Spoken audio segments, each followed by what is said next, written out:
In a village of Musashi Province there lived two woodcutters, Mosaku and Minokichi. At the time of which I am speaking, Mosaku was an old man, and Minokichi, his apprentice, was a lad of 18 years.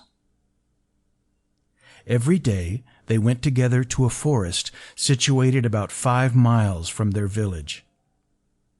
On the way to that forest there is a wide river to cross, and there is a ferry boat. Several times a bridge was built where the ferry is, but the bridge was each time carried away by a flood. No common bridge can resist the current there when the river rises. Mosaku and Minokichi were on their way home one very cold evening when a great snowstorm overtook them. They reached the ferry, and they found that the boatman had gone away, leaving his boat on the other side of the river. It was no day for swimming, and the woodcutters took shelter in the ferryman's hut, thinking themselves lucky to find any shelter at all. There was no brazier in the hut, nor any place in which to make a fire. It was only a 2-mat hut with a single door, but no window. Mosaku and Minokichi fastened the door and lay down to rest, with their straw raincoats over them. At first they did not feel very cold, and they thought that the storm would soon be over. The old man almost immediately fell asleep, but the boy, Minokichi, lay awake a long time, listening to the awful wind and the continual slashing of the snow against the door. The river was roaring, and the hut swayed and creaked like a junk at sea. It was a terrible storm, and the air was every moment becoming colder, and Minokichi shivered under his raincoat. But, at last, in spite of the cold, he too fell asleep.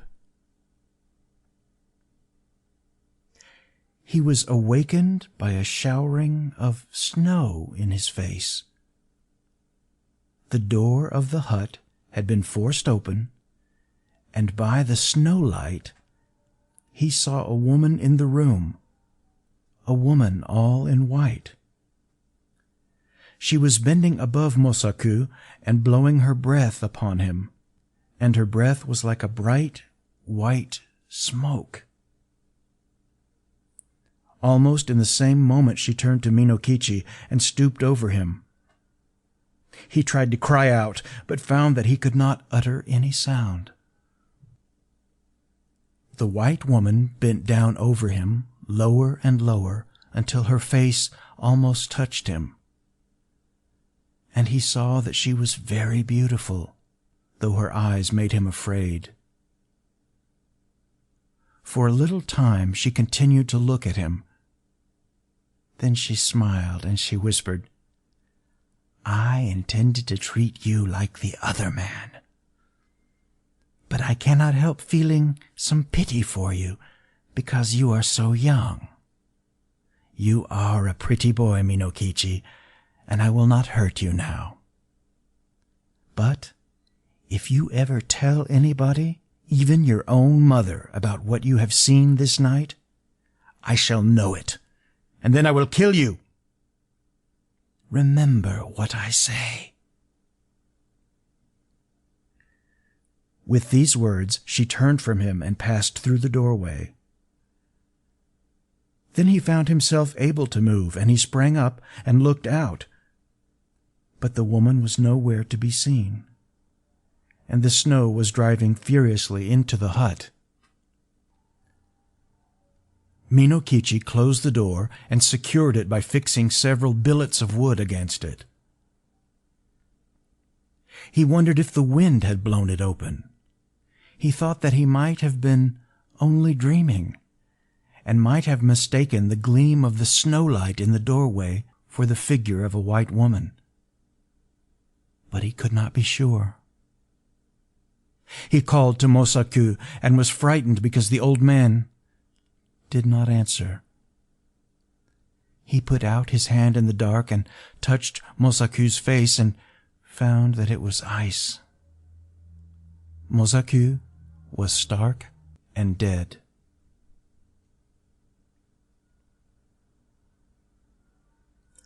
By dawn the storm was over, and when the ferryman returned to his station a little after sunrise, he found Minokichi lying senseless beside the frozen body of Mosaku. Minokichi was promptly cared for and soon came to himself, but he remained a long time ill from the effects of the cold of that terrible night. He had been greatly frightened also by the old man's death, but he said nothing about the vision of the woman in white. As soon as he got well again, he returned to his calling, going alone every morning to the forest and coming back at nightfall with his bundles of wood, which his mother helped him to sell. One evening in the winter of the following year, as he was on his way home, he overtook a girl who happened to be traveling by the same road. She was a tall, slim girl, very good-looking, and she answered Minokichi's greeting in a voice as pleasant to the ear as the voice of a songbird. Then he walked beside her, and they began to talk. The girl said that her name was Yuki, that she had lately lost both of her parents, and that she was going to Yedo, where she happened to have some poor relations who might help her find a situation as a servant. Minokichi soon felt charmed by this strange girl, and the more that he looked at her, the handsomer she appeared to be. He asked her whether she was yet betrothed, and she answered laughingly that she was free. Then, in her turn, she asked Minokichi whether he was married or pledged to marry, and he told her that, although he had only a widowed mother to support, the question of an honorable daughter-in-law had not yet been considered, as he was very young. After these confidences, they walked on for a long while without speaking. But, as the proverb declares, Kiga areba memo kuchi odo ni mono wo yu. When the wish is there, the eyes can say as much as the mouth. By the time they reached the village, they had become very much pleased with each other. And then Minokichi asked Oyuki to rest a while at his house. After some shy hesitation, she went there with him, and his mother made her welcome, and prepared a warm meal for her. Oyuki behaved so nicely that Minokichi's mother took a sudden fancy to her, and persuaded her to delay her journey to Yedo. And the natural end of the matter was that Yuki never went to Yedo at all. She remained in the house as an honorable daughter-in-law. Oyuki proved a very good daughter-in-law. When Minokichi's mother came to die some 5 years later, her last words were words of affection and praise for the wife of her son. And Oyuki bore Minokichi 10 children, boys and girls, handsome children, all of them, and very fair of skin. The country folk thought Oyuki a wonderful person, by nature different from themselves. Most of the peasant women age early, but Oyuki, even after having become the mother of 10 children, looked as young and fresh as on the day when she had first come to the village. One night, after the children had gone to sleep, Oyuki was sewing by the light of a paper lamp, and Minokichi, watching her, said, "To see you sewing there with the light on your face makes me think of a strange thing that happened when I was a lad of 18. I then saw somebody as beautiful and white as you are now. Indeed, she was very like you." Without lifting her eyes from her work, Oyuki responded, "Tell me about her. Where did you see her?" Then Minokichi told her about the terrible night in the ferryman's hut, and about the white woman that had stooped above him, smiling and whispering, and about the silent death of old Mosaku, and he said, "Asleep or awake, that was the only time that I saw a being as beautiful as you."